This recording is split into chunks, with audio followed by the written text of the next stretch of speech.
Big pass எத்தன time சொன்னாலும், அத கேட்காம மைக்க மறைச்சுட்டு கமருதீன், பார்வதி 2 பேரும் பேசிட்டு, இப்ப அதுக்கான தண்டனையும் குடுத்தாச்சு.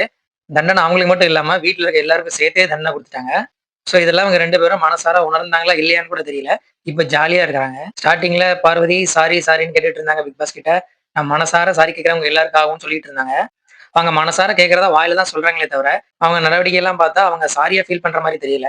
இதுக்கு முன்னாடி ஃபர்ஸ்ட் டைம் இவங்களுக்கு பிக் பாஸ் வார்னிங் குடுத்தாரு மைக் மூடி பேசும்போது. அந்த பிரச்சனைய பார்த்தீங்கன்னா, வீக்கெண்ட் எபிசோட்ல விஜய் சேதுபதி அத கேட்டுருக்கணும். அவரு அந்த மைக் பிரச்சனைய ஸ்ட்ரிக்ட்டா கேட்டு அவங்க எல்லாரையும் ஒரு வார்னிங் குடுத்திருந்தாரு அப்டின்னா, எல்லாருக்குமே அப்பவே கொஞ்சம் புரிஞ்சிருக்கும். இவங்க நம்மள அப்படி என்ன பண்ணிற முடியும் அப்படிங்கிற தைரியத்துல தான் நெறைய பேர் இப்படி ரூல்ஸ மீறுறாங்க. பார்வும், கமருதீனும் மட்டும் இல்ல. இந்த வியானா, அரோரா இவங்கலாம் கூட நெறைய டைம் மைக்க மூடி பேசியிருக்காங்க. வியானால கையில எழுதிலாம் காட்டியிருக்காங்க. ஸோ இந்த தண்டனைய பிக் பாஸ் சொல்லும்போது, இதுக்கு முன்னாடி நெறைய பேர் மைக்க மூடி பேசியிருக்காங்க இல்லையா? அவங்க பேரையும் மென்ஷன் பண்ணியிருக்கலாம். ஏதோ கொஞ்ச நேரத்துக்கு 2 பேரும் சாரியா ஃபீல் பண்ற மாரி பேசிட்டு இருந்தாங்க. ஆனா அதுக்கப்புறம் அவங்க பழைய நடவடிக்கையிலே ஈடுபட்டாங்க. இந்த வாரம் வீக்லி டாஸ்க் பார்த்தீங்கன்னா, கோர் டாஸ்க்கு. ஸோ அதுக்கு எல்லா அரேஞ்ச்மென்ட்டும் பண்ணோம் இல்லையா? அதனால எல்லா ஹவுஸ்மேட்டையும் சூப்பர் டீலக்ஸ்ல இருக்க சொல்லியிருக்காங்க.